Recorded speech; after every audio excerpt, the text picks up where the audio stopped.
Sheriff, this is no time to panic. This is the perfect time to panic!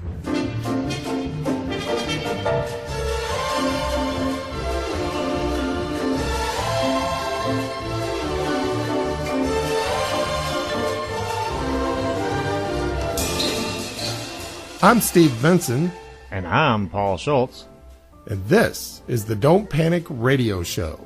Sit back, relax, and ignore the news because nothing you're about to hear is true.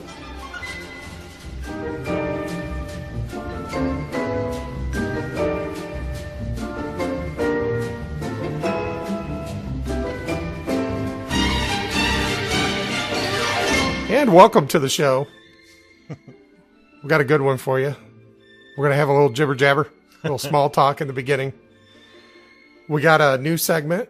We're trying out new segments lately, in case you didn't notice, because we believe in experimentation, science, right? Oh, Steve did a lot of experimentation in college. That's right. I experimented with a lot of things, a lot of people, a lot of approaches and positions. I think I've got it pretty dialed in now as to what I like. The problem is I can't find anybody to do it with me. But that's beside. I love when people go, that's besides the point. Yes. So we're going to do a new segment called Tales from the Dad Side. We're doing, we're doing some new segments, try to see which ones you guys like and which ones you would be proud to share with your friends. So we feel like if we try new segments, then we find things you guys like, then we'll make them regular segments. Right.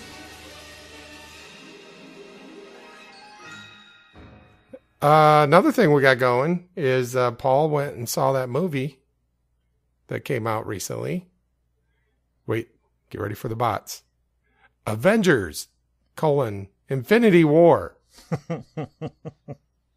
Yeah, I'm a robot. I was gonna say, here's where we get the bots, because I'm standing here, so we'll get plenty of bots. Good point.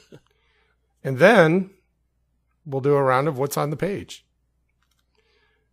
And if we think of anything else to talk about, we'll throw that in too. It's inevitable.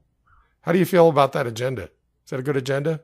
Yeah, it works for me. All right, let's do that. So how was your week? Well, it was pretty good, actually. That's good to hear. Aside from Infinity War, did anything good happen? No. Nothing bad happened, though. Well, that's a good week. No, we're just counting down the last days till school lets out and all hell breaks loose. So the days are just flying by now. We've only got like 19 more school days, I think. What happens with your kids when school's out? What do they do? Ideally, they go to their moms, but that doesn't always happen. So we're hoping this year, though, we're gonna divide time up over the summer so they can have time there, they can have time here, and then we're gonna go to my parents' house and because my mom and dad, you got a garden and they like to work in it and stuff and get them all that good fresh air. That's good. So they stay there a while, like they go over there for like a week, 2 weeks, all summer. Mm-hmm. Oh, and you go with them.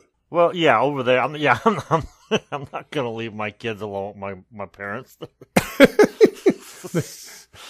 especially Aramis. I don't know. People have been asking me. I got my first just before we started recording. I got my first. Are you okay? You seem down and quiet lately. I'm like, well, how do you know if I'm quiet? You don't even live here.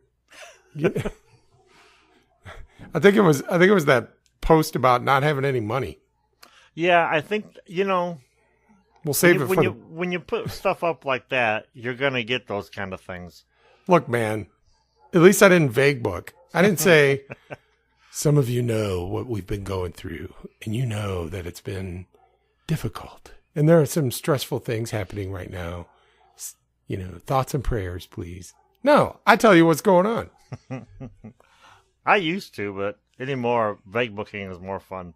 But I was wondering about that. It yields more entertaining results. Trust me.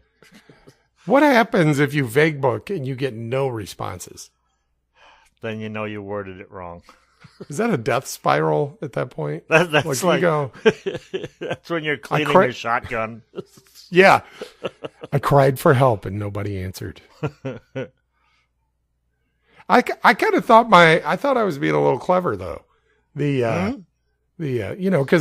everybody in our neighborhood was always saying, I ain't got money, I got time. It's like, why are you doing that yourself? You can hire somebody to do that. I ain't got the money, I got the time. And so I used to dream mechanics is what we call them. That's right. And then I used to say, I ain't got time, I got money. No, I ain't got no time. I ain't got no money. Pootie ain't got no time. Pootie ain't got no money. What a time. All right. So we got this line of thinking going here that we're a couple of dads doing a show. And I thought an interesting segment, and just say, full disclosure, I didn't tell Paul about this until about an hour ago. So Paul has no idea what I'm about to do, but it'll sound, it won't sound that much different. It's just a way, it's a mechanism, a gimmick, if you will. Although the word gimmick has taken on a negative connotation. Yes. So I prefer the word manipulation technique. Yes, that's much more subtle. I think so. And it's a little something we're going to be calling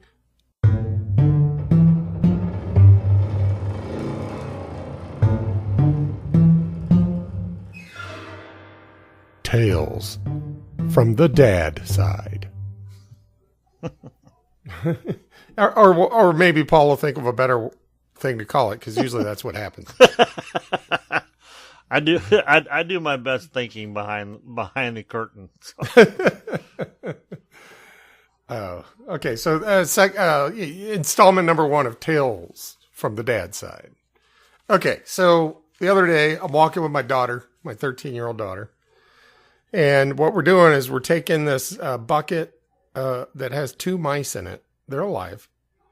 And we're taking it down to, there's about a quarter mile or a half mile from our house. There's a barn with some horses and stuff. And we're like, what makes a mouse happier than a barn, right? Unless that barn has cats. Unless that barn has cats.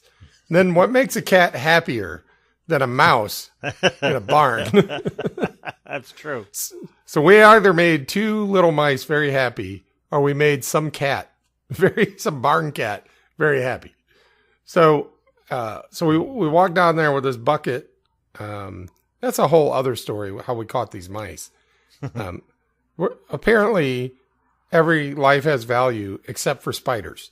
Like I can't get, like they want to kill mice, or like they don't want to kill mice, but they're okay killing spiders. Spiders are actually useful. Yeah. No, but you know what? Yeah, that's fine. They can do their job as long as I don't see them doing their job. They're like kitchen help. I don't want to see them doing their job. That's kitchen help. Look, kitchen help, butchers, spiders, full service, full release massage artists, and spiders. Just don't confuse them. Right. So we took and we dumped this bucket of mice out, and we saw the creek was pretty high because it had been raining. This was like week and a half ago. I said, "Oh, look at Mud Creek. It's pretty high." She's like, "Yeah." And I said, "Looks like you could get to it pretty easily there. There's a no trespassing sign, but I mean, there's no houses around, right? You could probably get to it." The people last year, I don't remember if I mentioned this on the show, but last year the girls and their friends from the neighborhood used to go down to the creek, but it's across the street and you have to go through some people's yard to get down to the creek. Is that the yard you can't get through because of the gate? No, that's a different thing. This is the other direction. Oh, okay. And those people were happy. They were like, "Oh yeah, walk through our yard, go to the creek. That'll be fun," And about halfway through the year, the next time they go over, they're like, "I need to talk to your parents." And so they tell us, well, some of the people in the neighborhood are a little nervous because, well, if they get hurt or something, that creek is owned by the entire association and not just one house. And, if they get hurt, there's liability concerns, all this stuff. So they stop the kids being able to go to the creek. So my 13-year-old and I are like, oh, well, there's a way you could get to the creek. There's no houses. Just don't go down too far to the point where you'll be by those houses of those people that hate kids. and she goes, oh, I get it. She's like, so it's okay to break the rules sometimes. I was like, yeah, I'd say it's all right to break the rules sometimes. She goes, and then she follows it up immediately with, as long as you don't get caught, right? I'm like, You're raising some smart kids there. I'm like, well, that's one of the considerations. It's not the only consideration. And just because you can get away with something doesn't. Anyway, yeah, if you want to use that little area there to get to the creek, whatever. I don't care. Just don't get me in trouble. She's like, okay, so as long as I don't get caught, I got it. It's like, damn it. I don't think I conveyed the right message. and so we're walking along and I'm thinking, and it occurred to me that for, I don't know, at least the last 15 years, 20 years, all we hear is people going, when I was a kid, we used to get dirty. Mm-hmm. We used to go down to the creek, go fishing, and we'd romp through the creek. Now you can't do any of that. Democrats have ruined everything. Like, yes, that's true. It's all the Democrats' fault. Kids these days, they don't know what it's like just to be bored. They always want to be on their devices. And they're in their subdivisions with their manicured lawns, and they don't know what it's like just to go down to the creek and just hang out by the creek and talk and like find toads and lizards and just have fun, right? All of those people that just got done saying what I just got done saying are old geezers who are the same exact people telling us to stay off their lawns. Don't go into my creek, because I might get sued. And I was telling my daughter this. I was like, I think that's weird. Don't you think that's weird? It's like the same people. There's two different sets of people. Like one's going, oh man, we used to get to go to the creek and stuff. Now kids don't get to do that anymore because of those other people. No, it's like, no, the kids don't get to do that anymore because of you. You're the one that stopped it. And you're probably a Trump supporter. It's a projection of guilt or something. They're trying to get it off of them and blame it on the kids so that they won't let go to the creek. Or the Democrats. Or the Democrats. Damn Democrats. That was a week and a half or so ago. Earlier today, I got home from work. I'm pleased to see the kids are outside. It's warm out. Mm-hmm. They had figured out how to get the hose unraveled. And they got the kiddie pool out. They're spraying each other. The kids from the neighborhood are in my driveway. Everybody's having a good time. So I come in and, I'm getting changed, having a little small talk with the wife, How was your day? How was your day? Blah, blah, blah. Who's suing us this week? And have you talked to the lawyer? No, which lawyer? You mean the trial lawyer, the bankruptcy lawyer, our friend, the lawyer? No, I'm talking. Anyway, so then the 13-year-old comes in. She's like, so Adrian and I are going to go to Mud Creek. And my wife is like, well, hang on. You can't do that anymore. You're not allowed to do that. Yeah, but Adrian knows a way where you go around and you go down and you cut through this way and that way and you get there and they won't even know. Oh, says my wife, I don't know about that. I don't know how I feel about that. What do you think, Steve?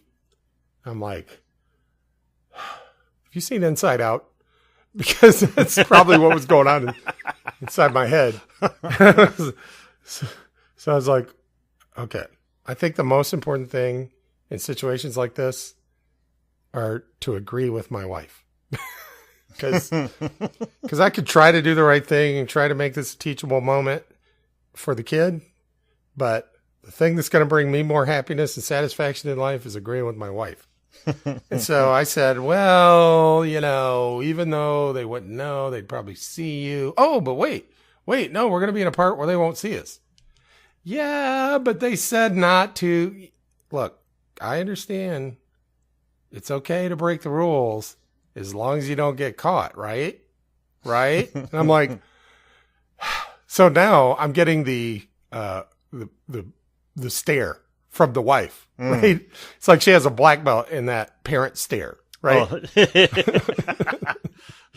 And she's giving it to me. Like, what have you been telling her? And I'm like, no, I'm not saying. I never said it was okay to do something as long as you don't get caught. Besides, you've already been caught. They already caught you. Yeah, but Adrian said there's another yard, and that guy doesn't care. He said he does it all the time. I was like, and then she goes, and besides, those other people, they probably did this too when they were little. And they're like, why don't kids do this these days? Well, this is why. And now we know a way to do it. And you're always telling us to be outside. And I'm like, I went, I cut down the tree. I took it to the sawmill. I had them cut it down. I had them put it on the lathe, turn it into a club. I had them drive nails into it. I handed it to my daughter, and now she's bludgeoning me over the head with it. Right? We've met the enemy, and the enemy is us. One of the side effects of raising smart kids is you raise smart kids. So I look at my wife. I'm like, well, it hasn't rained in a few days. I bet the creek is not too bad, right? And besides, are you worried about the creek or are you worried about the trespassing part? Because it sounds like they got the trespassing part figured out, right? She's like, well, the creek, And I was like, oh, it hasn't rained for days. And it's supposed to rain tomorrow, so they probably won't be able to go in again. She's like, well, okay. I was like, all right, be back in half an hour to what? Half an hour? This is the daughter. I was about to say half an hour to 45 minutes. Oh, 45 minutes? But it won't be dark for another 2 hours. I was like, listen, I said 45 minutes because I feel like if I say 45 minutes, you'll be back probably within the next hour to an hour and a half. Now, don't push your luck. She's like, and then she stopped. She's like, oh, okay. And then, so then that's one of the good things about her is I have at least taught her enough to know if she's not picking up the hints, she knows when I'm telling her to pick up the hints. Mm-hmm. So she may not always be able to take a hint, but she can at least take a hint that I'm giving her a hint, right? So I went and sat down and was checking some emails and stuff like that. And I'm looking at the clock thinking, it's been a while. Probably we ought to start dinner and stuff. And I wonder where, and then the door opens, she walks in, she goes, hey, I didn't die. I was like, that's positive. I think that's a positive. She goes, it was so fun. You wouldn't believe it. Oh my gosh. She goes, I was relieved, right? Of course. Although we do have life insurance on her. It's weird. I don't know if you bought life insurance on your kids, but we bought life insurance on our kids mainly because it will allow them to be able to have life insurance without the medical thing later in life, but also because it's a little easier to let her walk down the road down to the creek. I mean, let's face it, right? So she says, yeah, it was pretty cool. We saw all kinds of stuff, and, we saw these big coyote prints. I was like, that's cool. She's like, and then we saw this trail of blood. Okay. I've never seen any horror movies that started like this. And we followed the trail and there were these deer bones, like a deer skeleton. How cool is that? And then like, as if it's in the same category, she goes, then there was this big pile of bird poop. It must have been a huge bird. With feet like a coyote. Would feet like a coyote. It's not an eagle. It's not a coyote. It's a coy-eagle. A coyote hawk. They have chicken hawks. Why can't they have coyote hawks? I think what we can all learn from this is be careful. Be careful. Just be careful. That's all I'm going to say about that. Yeah. When your kids catch you up like that, you just got to fucking let them go. Because they've thought it through, and like I asked myself, what's the worst that can happen? I don't know how it is in your neighborhood with trespassing and shit like that. But, like here in the wintertime, we get these huge snow drifts, because the snow plows, they push all the snow so the parking lot's clear. And there's always this one crabby-ass old woman who lives on the corner who won't let the kids play on this monster pile of snow. And my kids will come in, and they'll be like, the lady on the corner yelled at us, like, fuck that old lady. What is the worst that you're going to... You don't think for a minute that when she was a kid, she wasn't running around climbing on snowbanks? Right. And it's also, I mean, they're not playing in the parking lot. It's tucked away from the traffic. So it's not going to be like It's a Wonderful Life thing where they go sliding off and fall into a creek through the ice or anything like that, or get, have something bad happen to them. But it's like this old lady will complain about everything. And it's like, just go. You have to let them just go. What the worst thing that's going to happen is like they'll come home and say somebody yelled at me. Yeah. What? Who put her in charge of that damn hill? That's what I tell them. It's like, it's not her. Okay. She rents, so it's not her lawn, technically. Yeah. It's not even on her lawn. I think she just hates kids. She's like, what's the lady on the bike in the Wizard of Oz? Oh yeah, Auntie M. She just hates kids. Well, I mean, okay, you've taught your kids logic. Yeah, and I've explained to my kids that there's some times where you're gonna have to, not be on the straight and narrow. You're gonna have to lie. And there's a difference between, I don't call them white lies. There's a good lie, and then there's a lie. Most of the bad lies are where they lie to me. Everything else is kind of, up in the air. But well, in my house, we call the good lies black lies. I see how you are. But we also say that those lies don't really matter. So we say black lies don't matter, and that's led to more than one moment of confusion, I have to say, especially when their African American friends are over. When their African American gentlemen of color friends are over, it can lead to some confusion and more than one phone call from the school. But I still stick to black lies don't matter. I don't know what it is with people. I don't know what's up. But I think Tesla said it best when they said, signs, everywhere signs. I think it's important to bring up, and maybe we touched on it. I've been laughing too hard to remember, but if there's a particular segment that you like, you being the listener, I know I know we get a lot of positive feedback over softcore history, but if there's a particular segment you guys like, just let us know and we'll do more of them, or at least attempt to.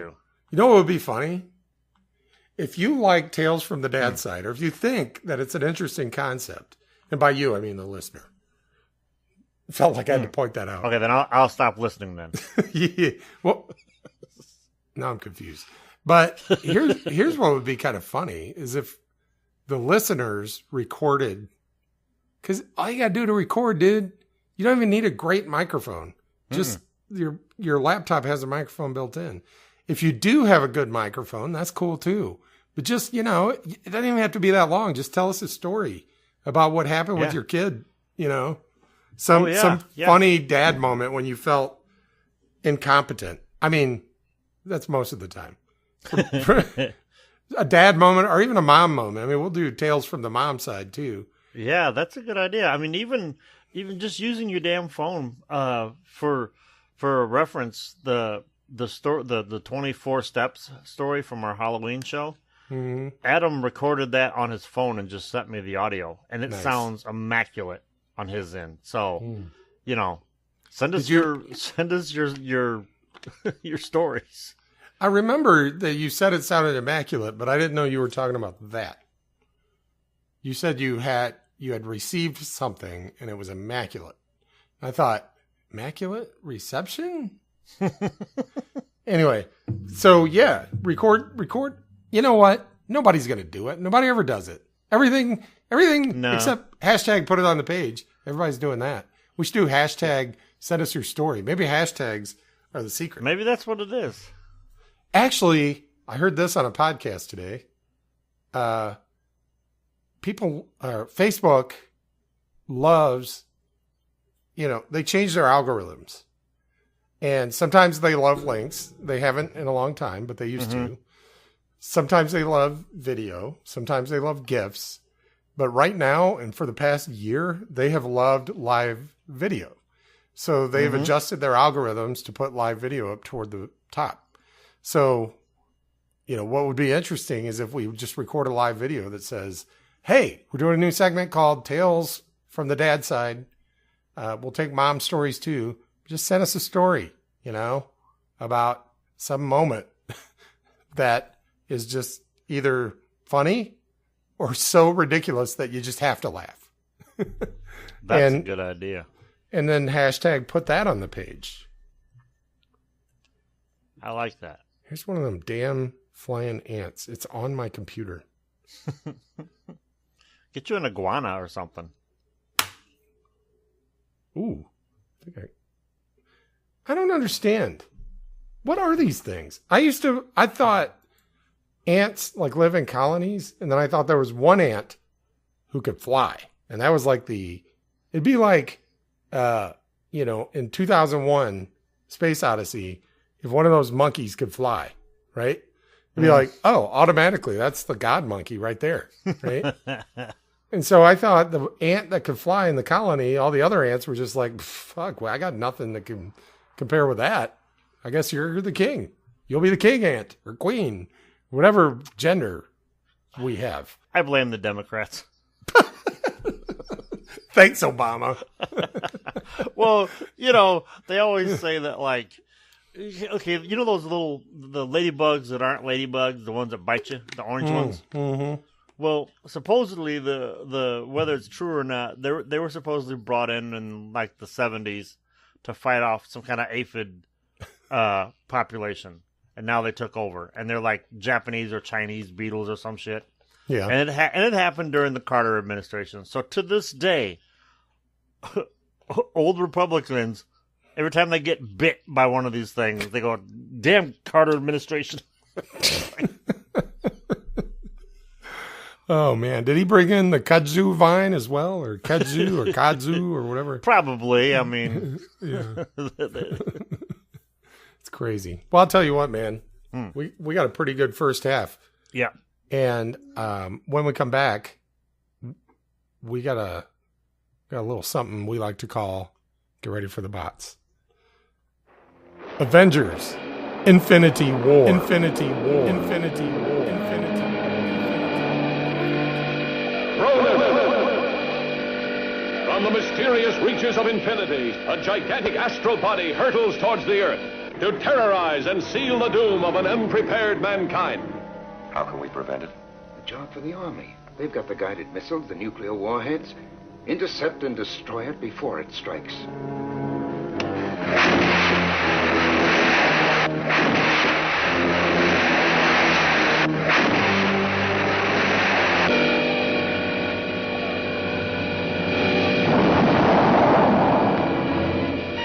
As if by design, this death-dealing meteor plunges into the depths of the sea.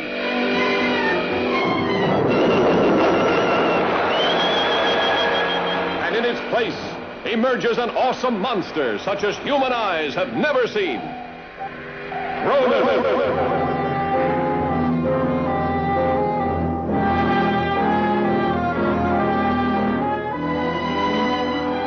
Unless stopped somehow, others will land and suck the Earth dry of all electrical and atomic energy resources. Now, you're the only one that knows, and you will never tell.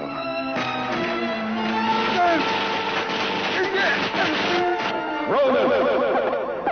A metallic vampire stalking the Earth. Its purpose, to drain it of its energy, every last bit of vitality. Cronus, absorbing all the dynamic strength of this universe to make him so powerful as to withstand any force.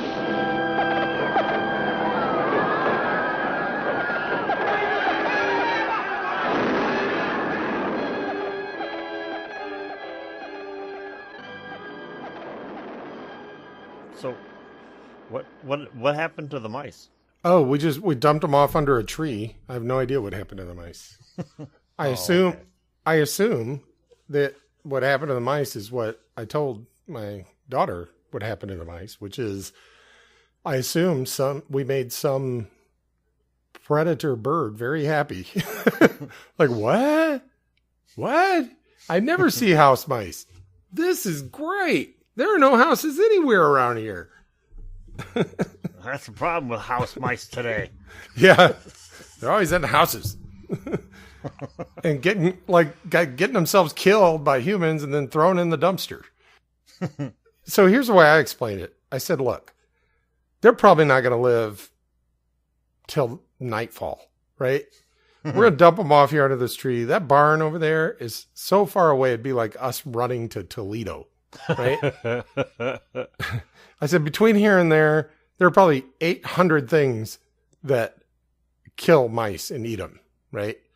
But killing them with a mousetrap in our house is probably the most undignified way that they could possibly die, right?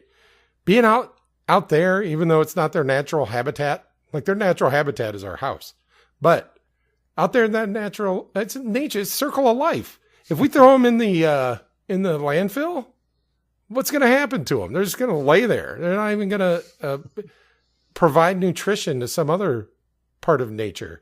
By this time, I think she wasn't even listening anymore because I was going on too long. But she took my point, and she agreed with me that probably, yeah, you're probably right. They probably died not long after we dumped them off, but at least they provided a meal for another part of nature. Okay, so that must have had an impact because we caught one more. We haven't caught one in a couple of weeks. So I think we took care of the problem. But the last one we caught, my wife and one of my kids took it to a house, an abandoned house in the ghetto, and dropped it off on the porch of that house. I was like, I'm not sure that was that much better. It's like, well, the house is their natural habitat. I was like, the house is their natural habitat because there's a lot of easy food, like crumbs, just chew this little bag of sugar, chew into this bag of nuts, get these crumbs that nobody wiped up last night. That's why the house is their habitat. You go, what's in that abandoned house? Like maybe some meth that somebody dropped. Great. Now you got meth mice. Meth mice with meth mouth. Nothing worse than a mouse with meth mouth.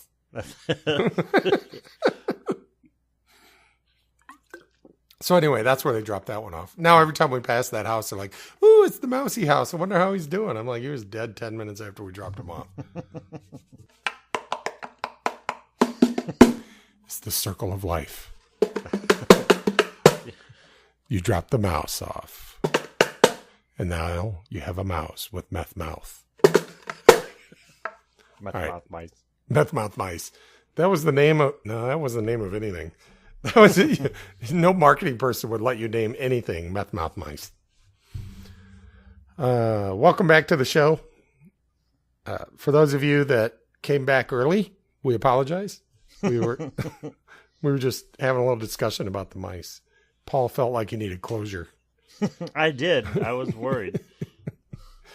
I put a picture up on the Book of Face of my daughter dumping the mice off. See, that's that Facebook algorithm. I didn't see it. I should have done a Facebook Live. That's what I should have done. All right. Hey, have you seen any movies lately? As a matter of fact, I have.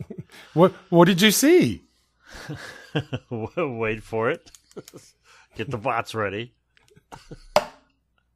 Avengers, Infinity War. I'm a robot. I hope the audience understands what the hell that even means. Well, if they know us,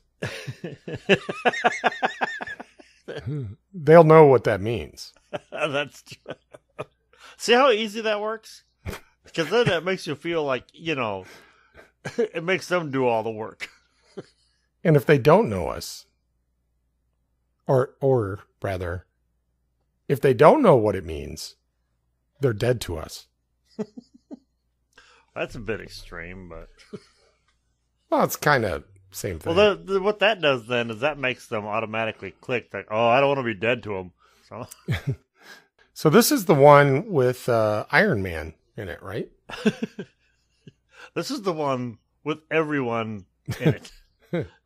Everyone. The joke is everyone but Daredevil, who was too busy defending bodegas from looters to join in an Infinity War.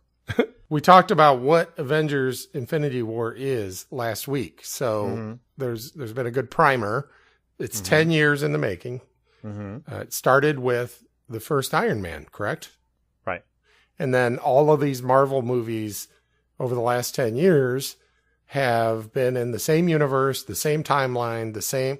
I mean, that's unusual, right? When you have superhero movies, it's unusual to have that degree of consistency and that degree of continuity.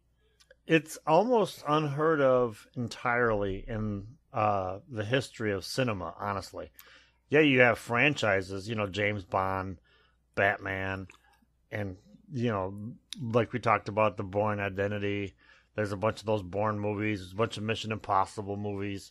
But as far as a joint collection of movies, the Avengers movie was the first time that they'd actually done something like that, where they brought in all these characters. But this is unprecedented in cinema.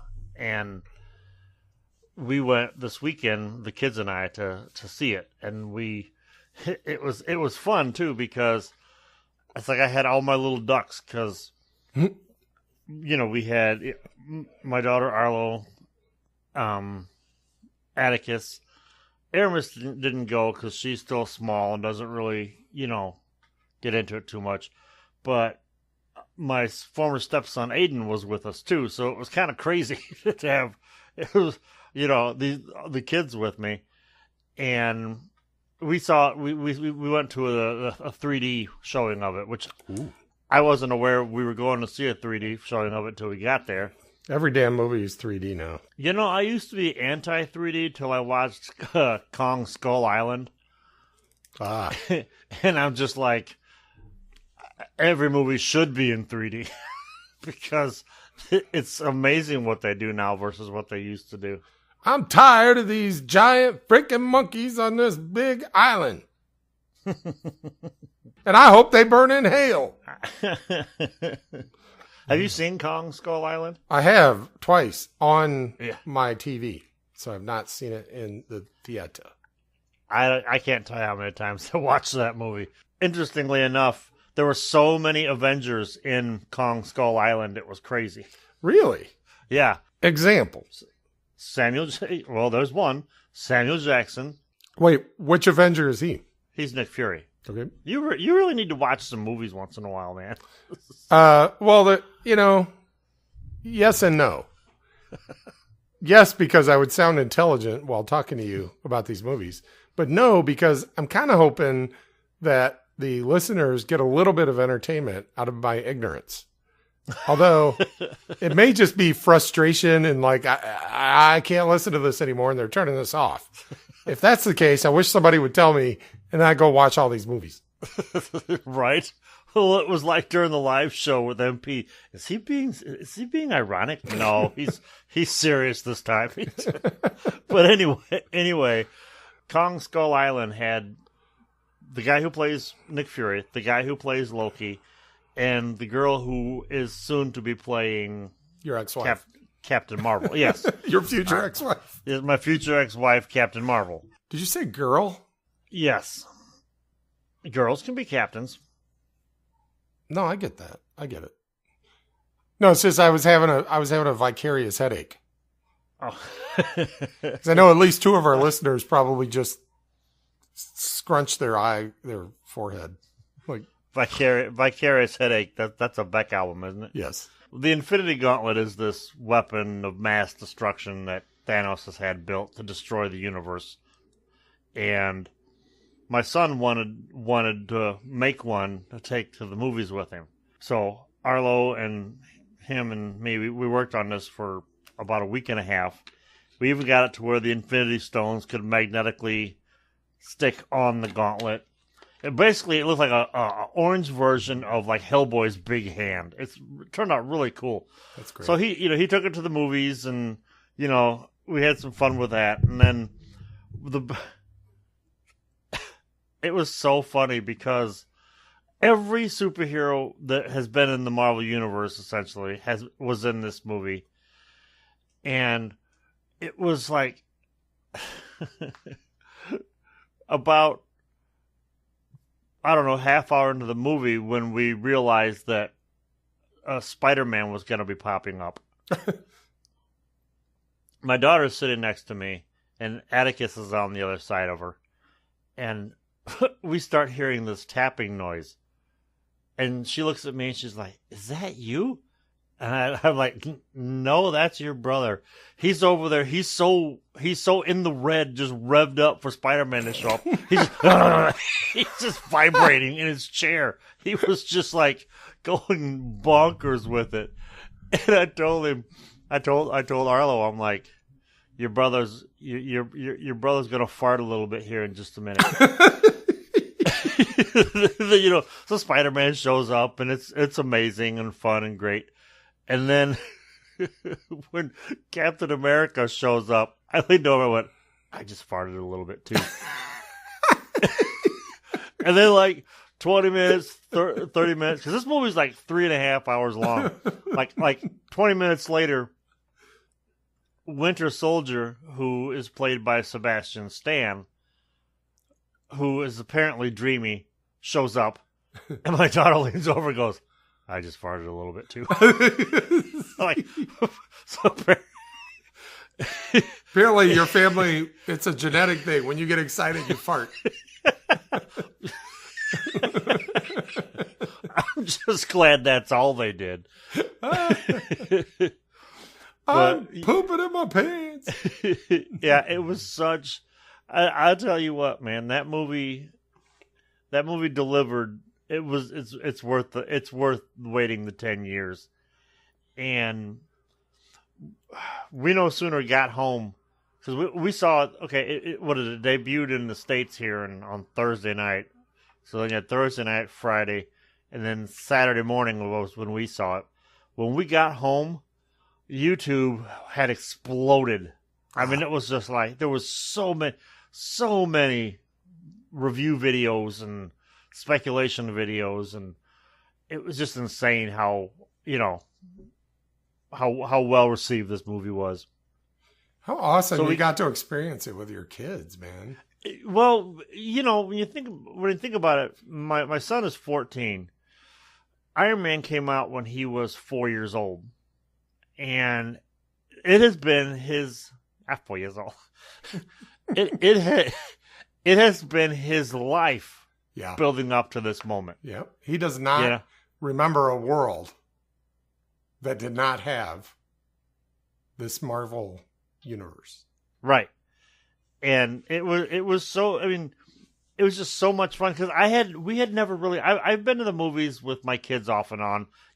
Take this one, take that one, but with the exception of Karen not being there or Aramis not being there, it was so cool to have them all there for it. Wow. Because we'd been watching them since these movies since they were little. So it was it was a lot of fun. And apparently there were so many people the night before that the bathrooms ran out of toilet paper. Because my daughter got up to go after Sebastian Stan shows up. My daughter, she's like, because she bought this gigantic vat of soda pop and had to go to the bathroom. So she runs off and she's gone like 10 minutes. And I'm like, did she fall in? Well, she finally comes back. It's just like, there was no toilet paper. I kept waiting, and nobody would, there was nobody could have any toilet paper. Can you spare a square? apparently, when we got out and everybody was making the bathroom runs, this guy comes out of the bathroom and is like, "There's a goddamn square of toilet paper in that whole bathroom." It's like you had one job, toilet paper guy. I love that was his comment. Mm-hmm. In the entire bathroom, the vastness of this bathroom, there's not one square. Is there not one square of toilet paper in this entire bathroom?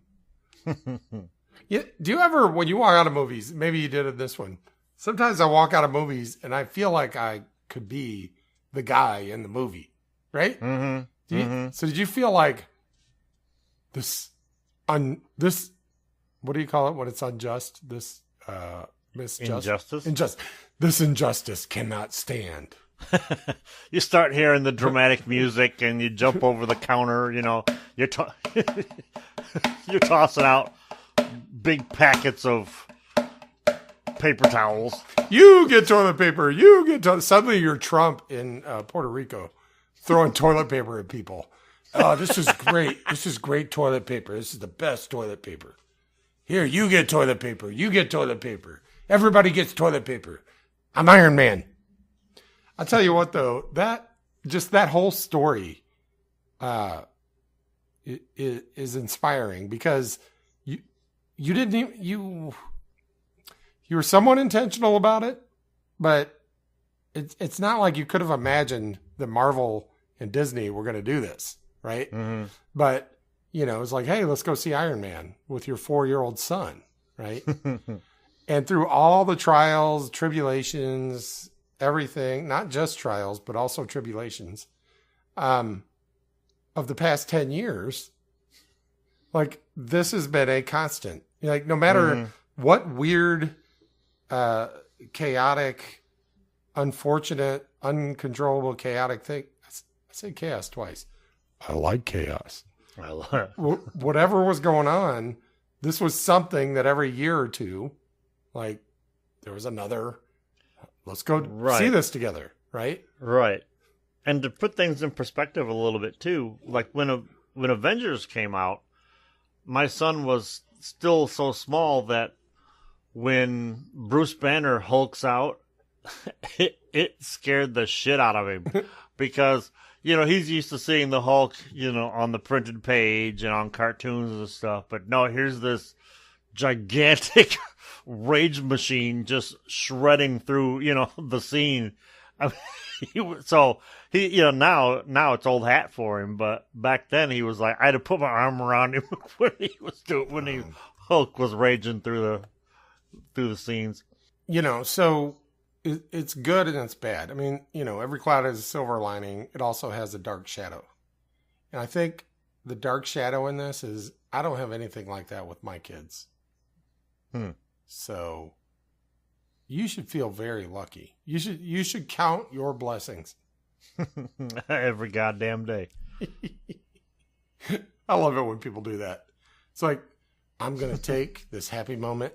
I'm going to remind you that it's temporary and that hug your kids, because you know what? In a blink of an eye, they'll be old and they're going to hate you.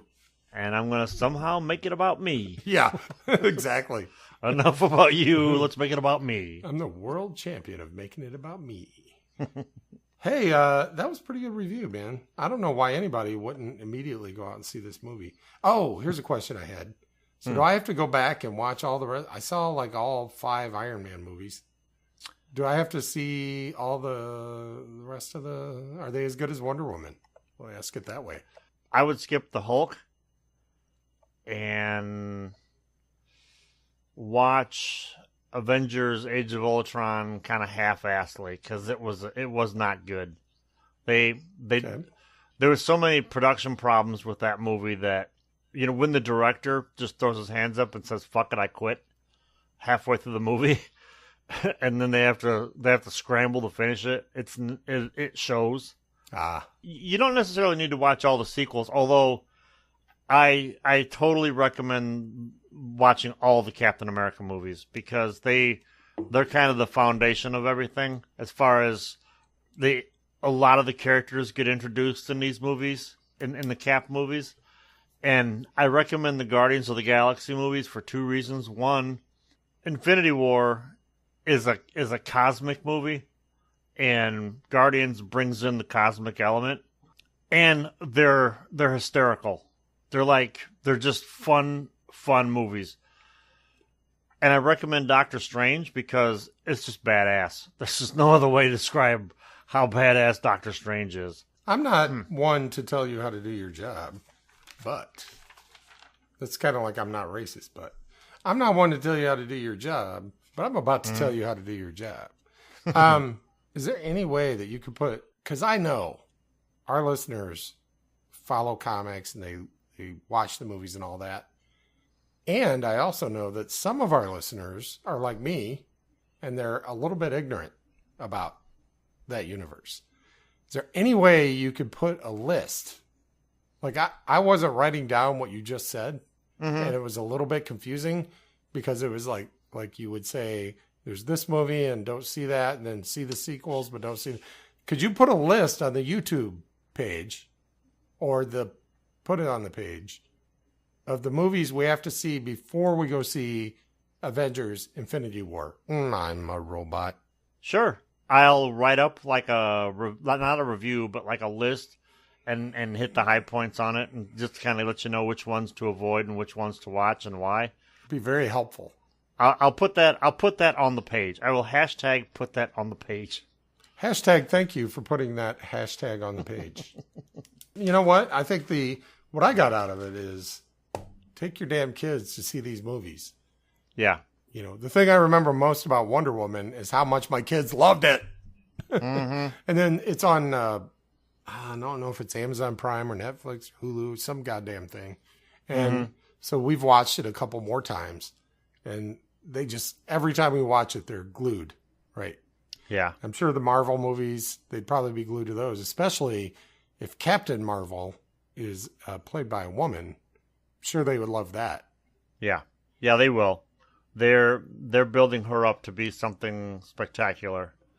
And they're like, oh, crap. DC has a woman who is spectacular. We need a spectacular woman. Well, what Marvel did in one of the best dick moves ever is a couple years back, Marvel changed her code name from Ms. Marvel to Captain Marvel, so that when she ended up in the cinematic universe, the DC universe can't make their Captain Marvel movie because they've already got a name, Captain Marvel, out there. Oh, wait. So originally Captain Marvel was DC? Well, originally Captain Marvel was, the Billy Batson Shazam Captain Marvel. That was created by Fawcett Comics back during the Golden Age. Got bought by DC because he was too close to Superman. They changed his name to Shazam a couple years ago when Marvel turned Ms. Marvel into Captain Marvel. But prior to Ms. Marvel, there was Marvel had its own Captain Marvel who gave her powers essentially. But they kind of streamlined everything, retconned everything so that she's Captain Marvel now. That's cool. Yeah. It's totally, it is totally a way to capitalize on Wonder Woman. I ain't even going to pretend that's not why they did it. That's all right. I'm glad they're doing it. But who cares if they give us a good, strong female character who kicks ass and takes names? I'll be happy. I don't care who the hell it is.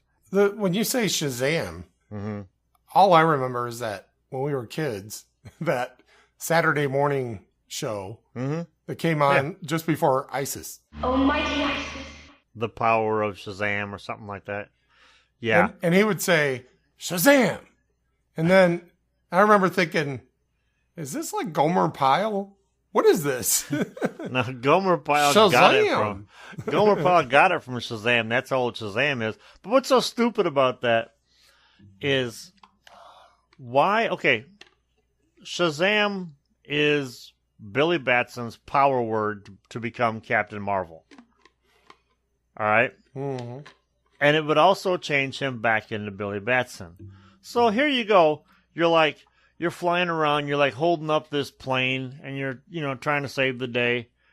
And somebody yells out, "Look, it's Captain Marvel!" "No, I'm Shazam!" "Oh, damn it!" It's the dumbest thing ever. But they had to do it to avoid lawsuits and stupid shit like that. Good point. I don't know. I got some bullet points I have to run through. And we're just going to go quick. You don't have to respond, and I'm not going to expound on these. But I got to run through them. Otherwise, they're going to stay in my head forever. Is this like a lightning round? Yeah. This is like a rapid fire round. Hmm. It sounds like a lightning round, but due to podcast copyrights, it is a rapid fire round. All right. There's Captain Marvel. How come there's not a Captain DC?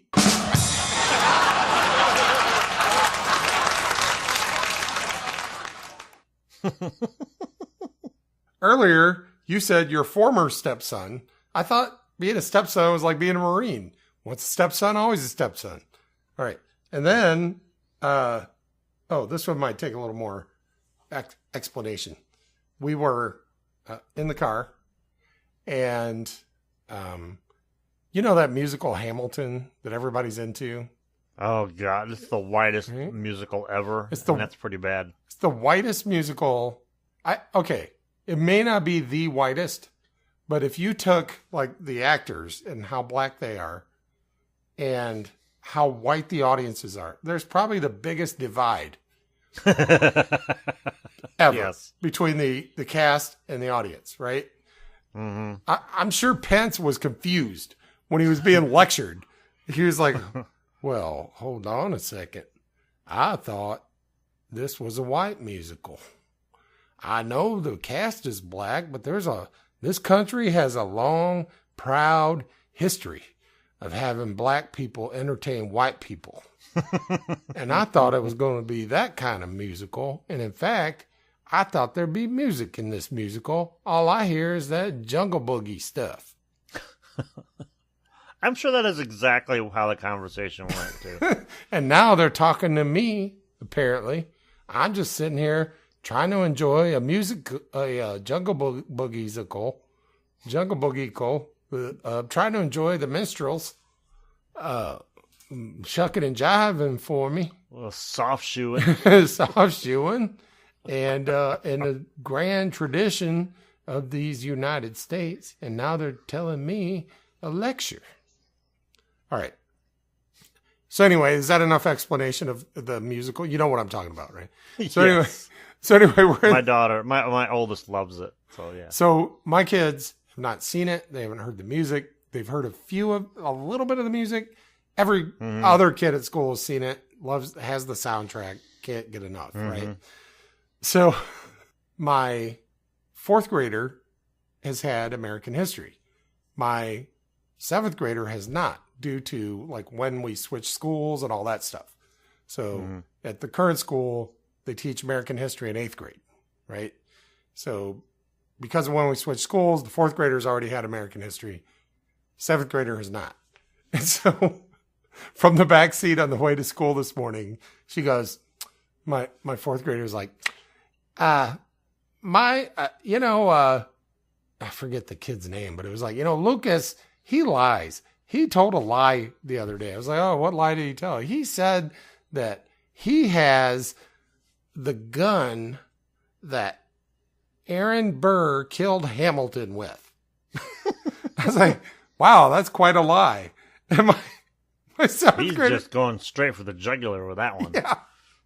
My 7th grader goes, dude, spoiler, now I don't need to see the musical Hamilton. And I'm cracking up. I'm laughing. She's like, what are you laughing at? That was terrible. You got to say spoiler alert. I was like, that's really funny. It's really funny. She's like, what do you mean that's funny? I go, you're kidding, right? She's like, no, I'm not kidding. She just spoiled the whole musical for me. I'm like, kind of the point. At that age, they don't quite get that kind of humor. I was like, No, everybody knows. Pretty much everybody knows that, Aaron Burr killed Alexander Hamilton. She's like, really? He did? He was killed? I was like, yeah, he was killed. Well, he'd be dead by now anyway. But yeah, he was killed. That was kind of one of the reasons he's so famous. She's like, wow.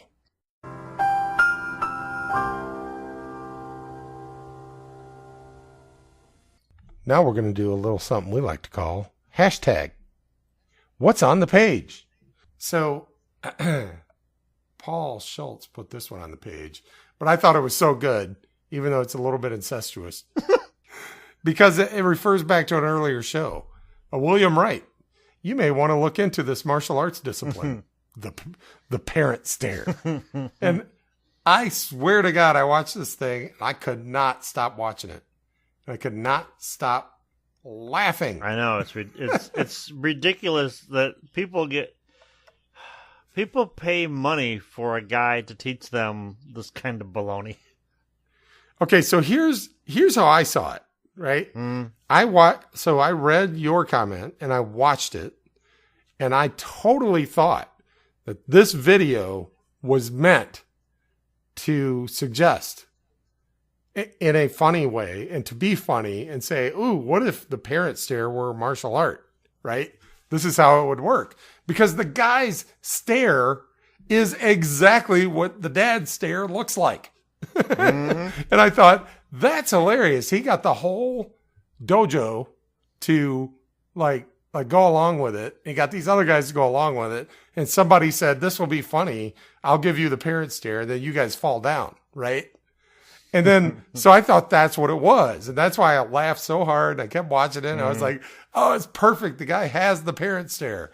And then I saw Andy's post. And I watched that. I watched the whole thing. And I was like, oh, wow. No, this is a thing. I didn't realize this was a thing.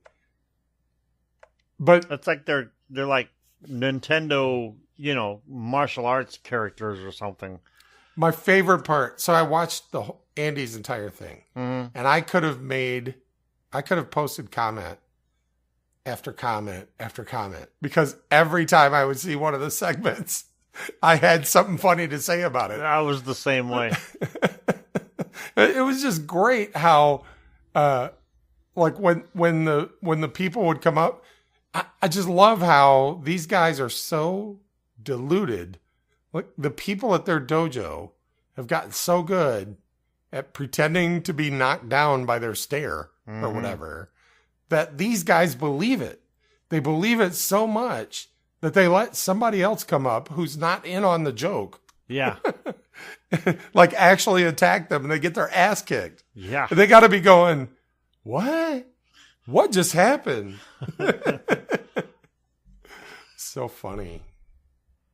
We've been getting some pretty good what's on the page. We might have to plan we might have to plan maybe next week or the week after for like going through a bunch of these, because we've been getting some pretty good ones. So we have 2 assignments for you, dear listener. We're getting close to the end, but don't be sad. Don't think of it as the end. Think of it as a break, a super long break, one that lasts 7 days. And we're going to ask you to keep paying attention to the page, because we'd like you to hashtag put it on the page. Keep doing that. Also, share it with your friends. Share it with your enemies. Share it with your frenemies, whatever that is. Also, we're going to put a live video up. I'm definitely going to do one. I don't know if Paul is, but I am. Describing the homework assignment of telling us a story about being a parent. And you know what? If you're not a parent, that's cool too. Tell us a story about some interaction you had with your parents. Oh yeah. Lord knows we've been doing that for 4 years. So. Yes. There's 2 sides to every story, especially parent stories. For Jeff Zuckerberg, Captain Marvel, and Captain DC, and for Paul Schultz, I'm Steve Vinson, and nothing you just heard was true.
It's going to be one of those nights. Well, the good thing about it is I don't have to do the post-production work.